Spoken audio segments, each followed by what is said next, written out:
Entonces vamos a iniciar. Bueno, buenos días. El tema de hoy es gliomatosis cerebri en pediatría. Mi nombre es Andrés Apolinar. Yo soy residente de cuarto año de la Universidad de Antioquia. Vamos a iniciar colocando un caso clínico. Se trata de un paciente de 14 años, natural de Costa Rica, que fue remitido desde la consulta de oftalmología por una sospecha de una neuritis óptica. El paciente lleva 2 semanas con un tercer par incompleto y se le ha encontrado adicionalmente una excavación borrada, un disco óptico rosado inflamado, bordes no definidos, un anillo neuroretiniano muy inflamado. Resulta que dentro de los estudios del paciente le realizan la siguiente resonancia.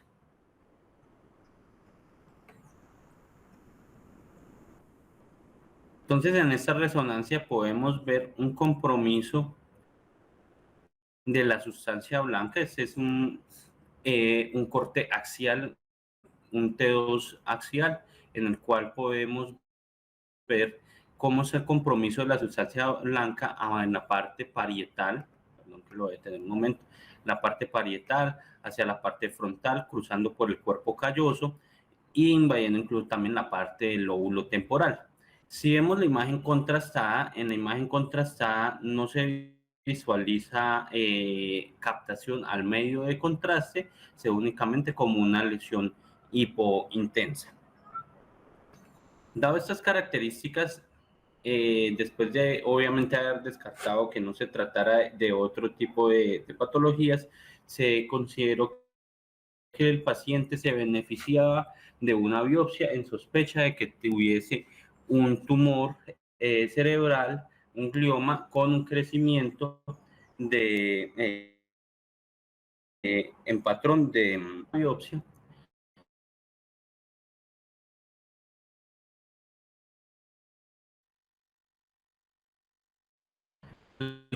En ese momento está de bajo grado en clasificación, un patrón de crecimiento, precisamente como se veía en la resonancia, que es sugestivo de una gliomatosis cerebral. Aún estamos esperando pues, el resultado definitivo de la patología.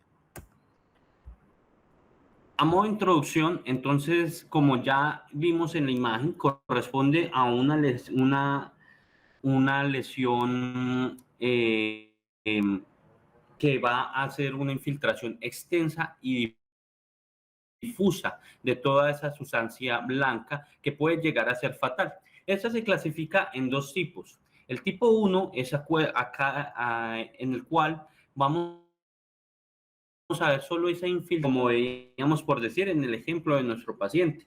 El tipo 2 corresponde a esa misma, pero algunos consideran que se debe considerar como un avance de la enfermedad, en la cual vamos a ver que ya existe una masa tumoral, además de toda la infiltración que hay de la sustancia blanca.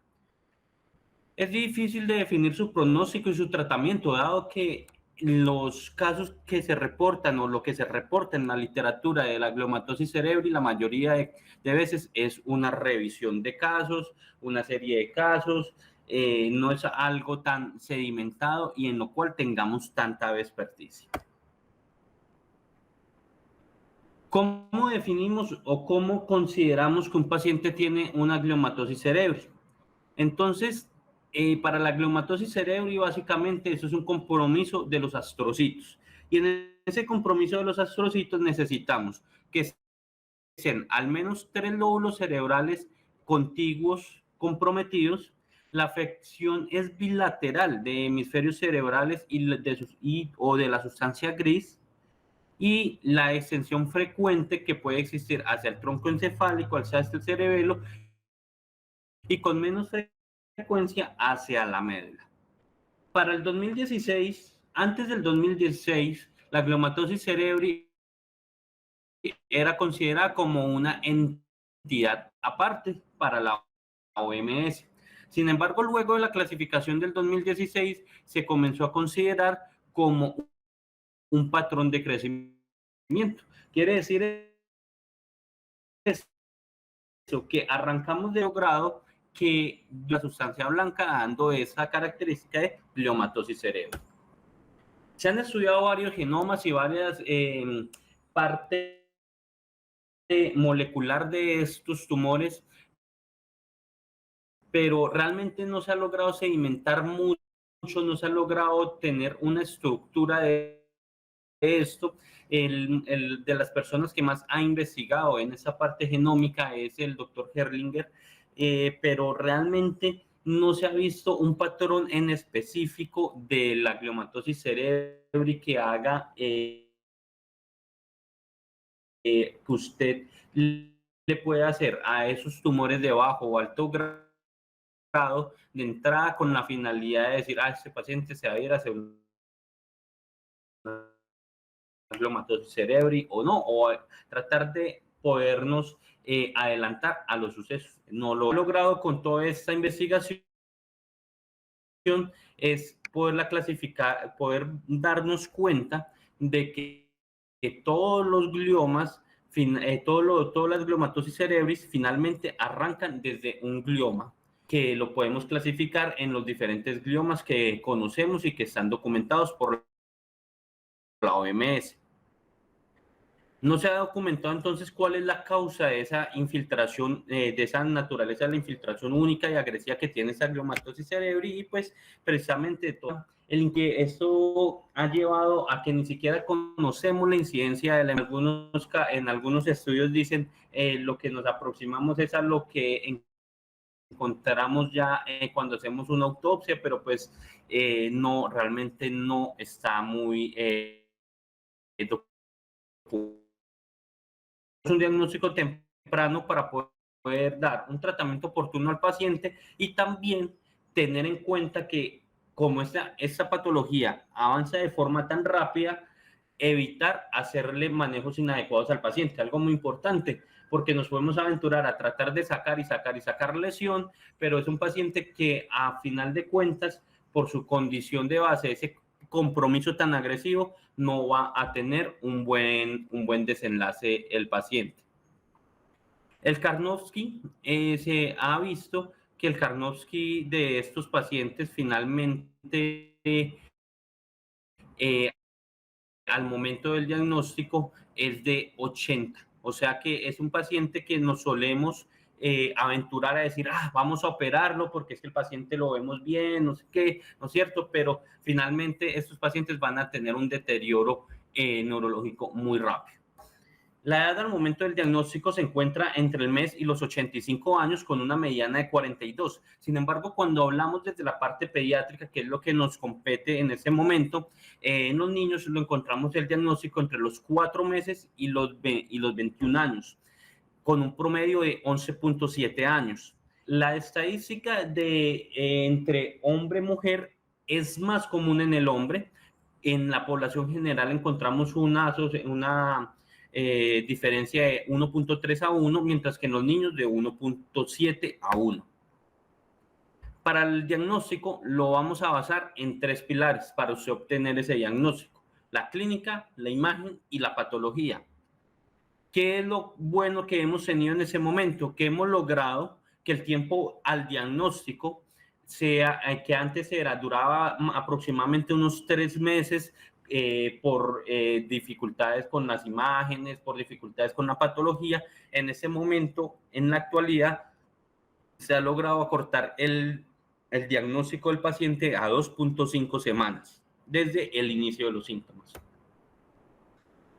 La clínica, el inconveniente es que puede imitarle a uno cualquier otra patología.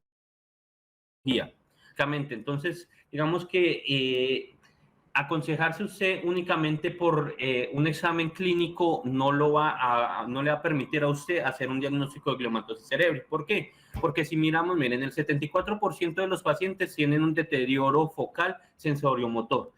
Eso lo puede presentar por cualquier otra patología.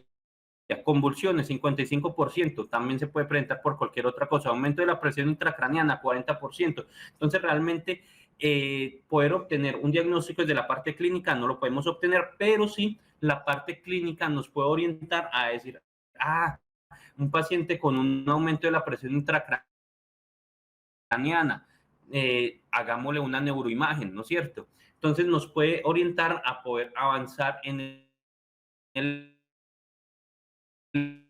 estudio del paciente. Tener en cuenta siempre que debemos tener un diagnóstico diferencial con la encefalitis viral y la encefalomielitis aguda diseminada,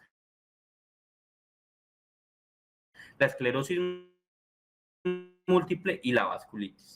Entonces ya después de que usted tiene una lesión ocupante de espacio o le enfrentamos a dos neuroimágenes que podemos tomar. La tomografía. La tomografía no nos va a revelar realmente la extensión de la enfermedad, aunque hay algunos casos en los cuales se ha documentado que hay hiperdensidad en la tomografía, cerca del 40% más o menos. Algunos estudios han encontrado un porcentaje más alto, hasta el 40%. Pacientes que tienen hiperdensidad en la TAC tienen un peor pronóstico por hipercelularidad. La resonancia. En la resonancia es la que nos va a ayudar a establecer muy bien el diagnóstico. 3 o más lóbulos contiguos. ¿Por qué contiguos? Porque precisamente el diagnóstico diferencial va a ser con el glioma multicéntrico. Entonces, como vimos en la imagen del inicio de nuestro caso clínico, 3 lóbulos contiguos, ahí teníamos parietal, frontal, temporal y el frontal del otro lado. Todo, si veíamos desde la imagen, todo se veía desde la parte, desde la sustancia blanca, todo se veía como un camino continuo de todos los lóbulos conectados por el tumor. Hizo intenso o hipointenso en T1, hiperintenso en T2, el FLAIR no muestra un efecto de masa y no realza o hay áreas discretas del realce. Algunos han documentado realce en el 58% de los casos, pero ese realce en el 58% de los casos es exótico y lo han documentado en muy pocos artículos. Afecta más la sustancia blanca que la sustancia gris. Con esos hallazgos de la resonancia tenemos dos tipos de resonancia, como les mencionaba, uno que es todo infiltración difusa, como el caso de nuestro paciente, o un tipo 2 en el cual hay una masa y el componente difuso. Importante, como les mencionaba, hacer el diferencial con el glioma multifocal. ¿Y por qué con el glioma multicéntrico? Porque básicamente es el que más nos puede confundir de los tumores. ¿Cuál es la idea? La idea es que el glioma multicéntrico, como su propio nombre lo dice, tiene múltiples centros de inicio, pero esos múltiples centros no tienen un camino en común. ¿Qué quiere decir? Que usted puede tener una lesión a nivel del parietal, pero también puede tener una lesión a nivel común que los conecta, mientras a través de las fibras blancas. Adicionalmente, la otra diferencia va a ser la elevación del mioin. Entonces, precisamente, ¿no es cierto? Un T1 en el cual vemos una lesión hiperintensa, un FLAIR que no vemos un efecto significativo de masa a pesar del gran componente. La de lóbulos afectados es de 6, es bilateral en el 72% de los pacientes, solo el hemisferio izquierdo en el 15% y solo el hemisferio derecho con un porcentaje muy similar. La afectación del cuerpo calloso está en el 50% de los pacientes, el tallo cerebral en el 32% y el tálamo en el 28%. Entonces, si miramos nuestro paciente, el paciente que nos llegó a nosotros al hospital, precisamente se encontraba dentro de todas las estadísticas que hemos visto. Criterio radiológico, necesitamos confirmar ese criterio con la biopsia. Y en la biopsia lo que se aconseja es tomar al menos 2 muestras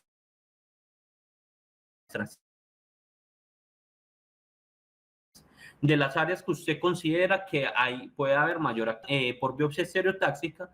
Hace una toma, una muestra un poco superficial y posteriormente una un poco más profunda, aproximadamente se las envía al estudio por patología. ¿Y qué se puede encontrar en la patología? Pues básicamente va a ser un patrón difuso que se va por todas las fibras y la sustancia blanca. Este tiene un índice mitótico muy variable, no hay una proliferación vascular ni necrosis. La proteína ácida fibrilar glial nos ayuda a sugerir que corresponde a un origen astrocítico, pero no nos descarta la gliomatosis cerebri. Los marcadores moleculares e inmunohistoquímicos todavía no están claros y el mejor pronóstico que puede tener el paciente va a ser la coelección del 1P19Q, que estaríamos hablando de un oligo. En estudios de pediatría que se han tratado de caracterizar hallazgos genéticos en los pacientes pediátricos, hay un estudio en el cual se tomaron 63 muestras de pacientes con una edad promedio de 13 años y las mutaciones que se han encontrado, vemos que el 10% que respondía a mutaciones que correspondían a gliomas de línea media, 20% con el SETD2, 30% el eje alteraciones con el EGFR y con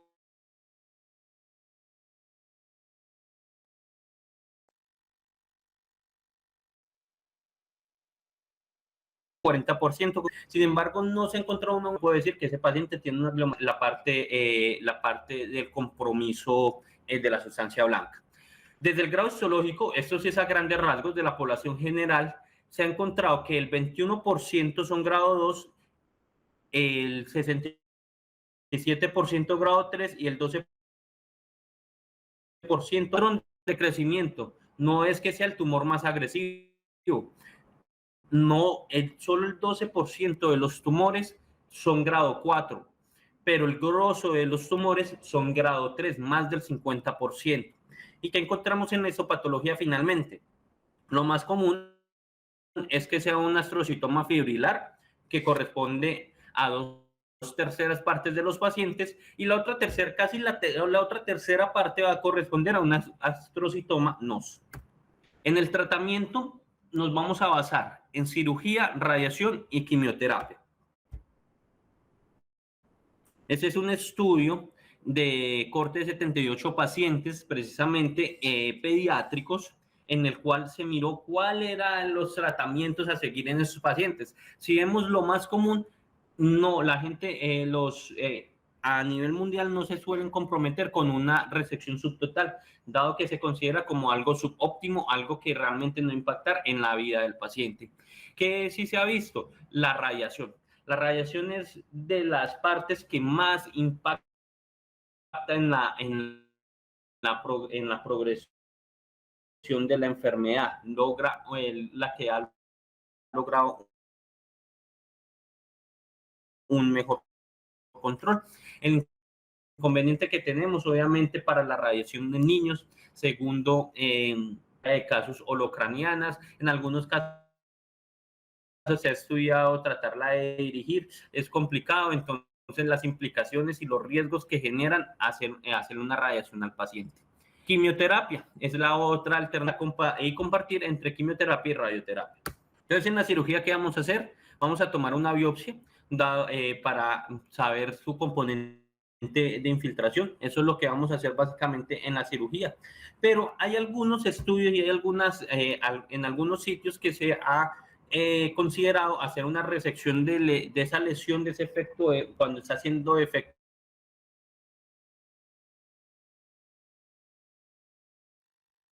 plazo en el paciente de forma aguda, porque usted le quita la hipertensión endocraniana, entonces el paciente no se hernia en ese momento, pero usted finalmente, digamos que no va a impactar en una sobrevida muy alta en ese paciente, a pesar de que le retire ese efecto de masa. El otro tratamiento que teníamos, que es la radiación, es la que mejor tiene mejor mediana de supervivencia tiene. El inconveniente es que no se ha logrado definir en qué momento iniciar la radiación. Entonces, se ha visto que progresión, pero se debe iniciar en el momento en el que comienza la progresión o como un tratamiento más tardío. ¿En qué momento? No se sabe bien. Eso con la finalidad de poder impactar sobre el deterioro cognitivo, dado que pues entre más tiempo tengamos el paciente bajo una radiación, pues obviamente más riesgo de un deterioro neurocognitivo en el paciente. Lo otro es la dosis. La dosis que se suelen usar es entre 2.000 y 6.000 grays, con una media de 5.490 y fracciones de 180 grays.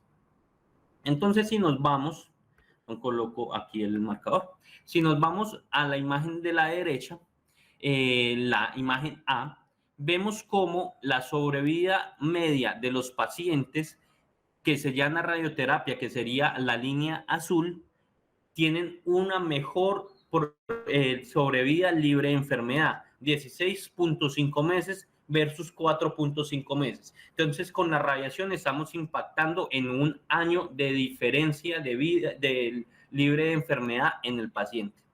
Ahora, en la sobrevida de los pacientes, ¿qué se ha visto? La radiación, la sobrevida media de estos pacientes. Básicamente usted logra que el paciente viva aproximadamente año y medio más a casi 2 años que viva el paciente más si usted lo irradia. Entonces sí es significativo llevar estos pacientes a radiación. ¿Qué vemos respecto a los pacientes sin un patrón de crecimiento con gliomatosis cerebri? Entonces miremos que tenemos aquí en la tabla grado 2, grado 3, grado 4, pacientes con gliomatosis cerebral y pacientes sin crecimiento de gliomatosis cerebral, pero con tumores también 2, 3 y 4, ¿no es cierto? Estos pacientes con gliomatosis cerebral fueron llevados a radiación y estos pacientes sin gliomatosis cerebral fueron llevados al tratamiento según la consideración de cada tumor. Entonces, ¿qué podemos ver? Miren que los pacientes con gliomatosis cerebral grado 2 sobreviven 33 meses aproximadamente. 40 meses si usted los lleva a radiación, 7 meses si no los lleva a radiación. O sea, es significativo hacerles la radiación. ¿Qué diferencia hay con los pacientes que no tienen un crecimiento de gliomatosis cerebral? Sobreviven más o menos la mitad del tiempo de lo que sobrevive un paciente sin este patrón de crecimiento. Grado 3, pacientes sobreviven, si los lleva a radioterapia, 25.5 meses versus 8 meses si usted no los lleva a radioterapia. Sigue siendo significativo a los grado 3 hacerle radioterapia.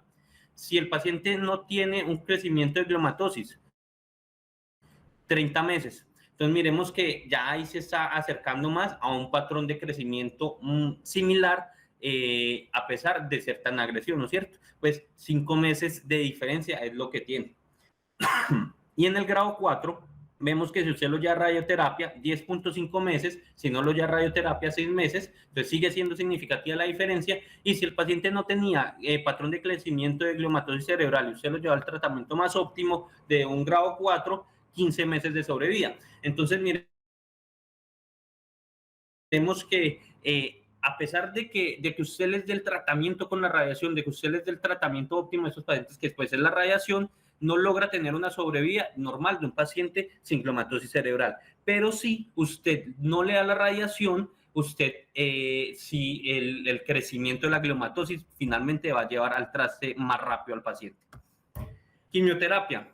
Esto se ha analizado en un panel que fue un panel de expertos en París, de hacer una quimioterapia con el mismo protocolo que se hace normalmente para gliomas de alto grado. Actualmente existe un estudio que es un fase 2, o sea, quiere decir que todavía no podemos sacar mucha evidencia fuerte de este estudio. Procarbazina y lomustina en adultos, no en niños, comenzando por ahí. La supervivencia libre a los 8 meses es del 50%, la mediana de supervivencia libre de enfermedades de 14 meses y la supervivencia general es de 30 meses versus 11 a 24.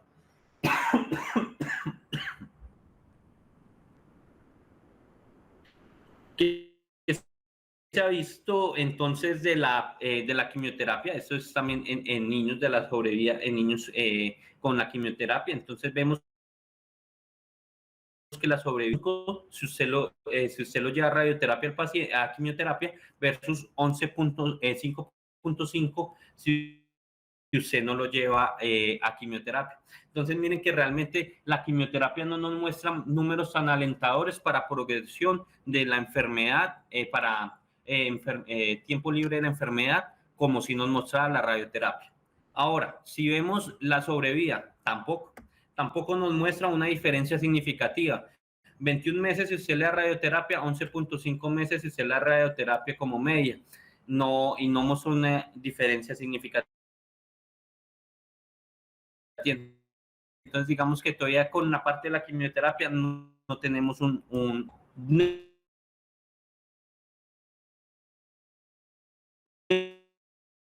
netamente del paciente pediátrico, supervivencia libre de progresión de años. Se ha logrado sobrevivir de los pacientes cuando usted los lleva a un tratamiento óptimo en niños de 18 meses versus 11 meses. Entonces le ampliamos 6 meses de vida. La patología de bajo grado ayuda al pronóstico. 26.5 meses versus los de que invada la sustancia gris es mejor que invada el cuerpo calloso, y no está claro cuando invade el tálamo y cuando invade el tronco encefálico.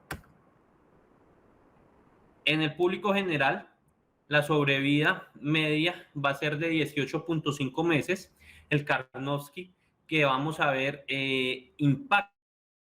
Usted tener un paciente con un Karnofsky por encima de 70 logra una sobrevida de media de 20.5 meses, mientras que si su paciente tiene un Karnofsky menor de 70, 9.5 meses. El grado histológico, como habíamos visto, pues si es un grado histológico bajo, pues tiene una mayor sobrevida. Vemos que el grado 2 logra hasta 21.5 meses, mientras que el grado 4 es de 4 meses, con una P significativa. Tanto en enfermedad libre, estar libre de la enfermedad, como en sobrevida. Y en pediatría, ¿qué encontramos? En pediatría no encontramos muchas diferencias en cuanto al pronóstico respecto a los adultos. Lo que sí es muy importante en pediatría es que los pacientes que son mayores de 10 años sobreviven más que los pacientes menores de 10 años. Lo otro, la diferencia que ya habíamos mencionado desde el inicio, de que afecta más a los hombres que a las mujeres. Como sigue el mismo patrón que pues, los adultos, y pues como lógico, los de bajo grado tienen una mejor sobrevida que los de alto grado. Y el tratamiento que mejor ha resultado para la parte pediátrica va a ser la radioterapia, que es el que vemos en negro. La quimio con radioterapia, miremos que sigue un patrón incluso similar a la quimioterapia sola. Entonces, finalmente, todavía tenemos muchos vacíos en cómo es el tratamiento de esto. Es difícil hacer un énfasis en netamente paciente pediátrico, porque los estudios, la mayoría son reportes de casos o como discusiones acerca de tratamientos, pero todavía no tan sedimentados. Vemos que la epidemiología incluso ni siquiera se tiene la incidencia para poder definir un poco mejor la enfermedad. Entonces todavía nos falta trabajar mucho. Tener en cuenta que podemos progresar desde un grado 2, tener un patrón de crecimiento de gliomatosis cerebri muy importante, porque a veces decimos, puede llevar a tener una gliomatosis cerebri. Tener en cuenta que la cirugía se puede usar netamente solo para fines diagnósticos, o sea que vamos a hacer es biopsia, no va a ser tan óptimo para esos pacientes, y precisamente por eso es que se dice que eso es estándar de un glioma grado 3 o un glioma grado 4, que si lo solemos llevar a cirugía, igual un grado 2, pues. Y eso era lo que les traía para hoy. Muchas gracias. Andrés, muchas gracias. Muy interesante. Yo quiero hacer varios comentarios. Lo primero es que para mí pues me sorprende que la gliomatosis cerebri no sea solamente de tumores grado 4. Yo los consideraba solamente de tumores grado 4. Lo segundo que me llama la atención es que pues dijiste que era muy raro, pero entonces si se presenta también en gliomas de bajo grado, muchos gliomas que vemos comprometen más de tres, pues comprometen los tres lóbulos. Entonces yo pienso que si vamos a hablar de gliomas de grado bajo que comprometen más de dos lóbulos, probablemente es mucho más frecuente, porque muchos de los gliomas de bajo grado que vemos infiltran temporal, parietal y frontal. No sé qué comentar al respecto de eso. Y la otra cosa es que no me queda muy clara la diferencia entre un glioma multicéntrico y una gliomatosis cerebri, porque si uno tiene un glioma multicéntrico es porque hay diseminación a través de los tractos. Entonces, para mí también son como, pues hasta hoy eran como términos similares, pero no entiendo por qué la gliomatosis cerebri no es un glioma, no es un glioma multicéntrico. Hacerme claridad en eso. Profe, sí, claro.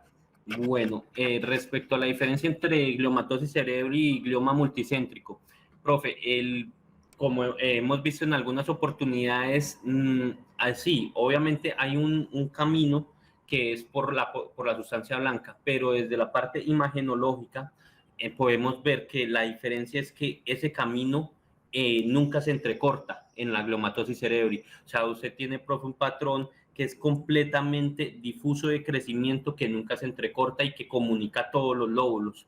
En el glioma multicéntrico usted puede tener una lesión en el frontal izquierdo y una lesión en el occipital derecho, pero que sí, pues uno sabe que pues eso es una diseminación que hay por todo el cerebro, ¿no es cierto? Y todo eso, pero imagenológicamente usted no ve la conexión completa desde la parte frontal hasta la parte occipital. Esa es como a grandes rasgos la diferencia que uno puede establecer imagenológicamente.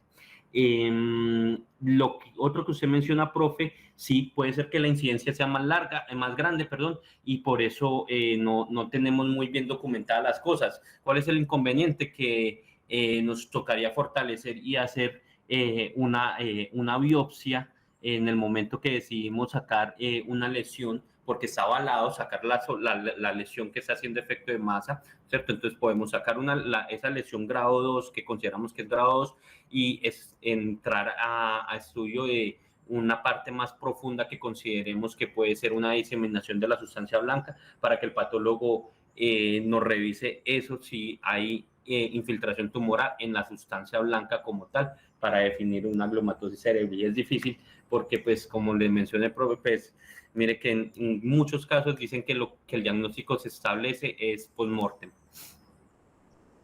Y otra pregunta que yo tenía, Andrés, es, el diagnóstico del patólogo está también en duda un ganglioglioma. Este tema que lo hemos revisado en estos días, no recuerdo que la imagen del ganglioma sea como la de este paciente o estoy equivocado.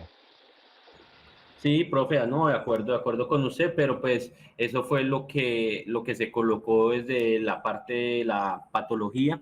Él sí dice que considera que tiene un patrón de crecimiento como una gliomatosis cerebri, pero todavía él no es esclarecido y lo tiene todavía como en clasificación, pide otras inmunohistoquímicas con la finalidad de establecer finalmente a qué tipo de lesión glial tiene. Él sí es enfático en decir que ve un glioma de bajo grado, el cual tiene una diseminación como una gliomatosis cerebral. Pero hasta ahí vamos. La impresión diagnóstica fue que tenía un ganglioma, pero de acuerdo con usted, profe, en cuanto a la imagen. Gracias, yo no tengo más comentarios. Eduardo, ¿tenés algún comentario? Hola, buenos días a todos. Andrés, muy buena la charla. ¿Te acuerdas que te dije que a pesar de que era un tema muy raro, iba a ser muy interesante? Porque primero no, pues nunca lo habíamos revisado en pediatría. Y segundo, lograbas mostrar la diferencia entre los dos, que sí hay diferencias entre ellos. Entonces, lograste el objetivo, te felicito. Muy buena la charla. En cuanto al tema, pues realmente es muy raro. Yo pues en 15 años he visto 4, creo yo. No puedo decir que unos son alto grado, otros son bajo grado, porque sí los he visto mezcladitos entre este, por ejemplo, que puede ser un bajo grado, un grado 2, y he visto de alto grado. Muy mal pronóstico, como tienen todos los difusos en los niños, pero sí es muy claro lo que dice Andrés, y es que la sobrevida se modifica con la radioterapia. Es uno de esos pocos que uno ve que sí logra mejorar la calidad de vida, inclusive con respecto con el glioma de tallo, el darle radioterapia a estos niños les mejora calidad de vida y Karnowski, mientras que en el glioma de tallo no cambia realmente nada. Uno los ve como se van deteriorando y por más que les dan la radioterapia, no les mejora más de 3, 4 semanas el Karnowski, luego vuelve y cae. Quedan como larvados ahí, pero no, uno no ve que mejora. En cambio, en estos, uno sí ve que la radioterapia les mejora mucho la calidad de vida, logran hacer más sus cosas cotidianas. Entonces, sí impacta realmente, como dice Andrés. Y la idea de la charla de hoy, les digo, era precisamente eso, sensibilizar que en los niños también da y que a pesar de que no hay mucho para hacer, sí hay que pensar en que hacer el diagnóstico adecuado y hacerle lo de la radioterapia. Muchas gracias a todos.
Gritemos todos contra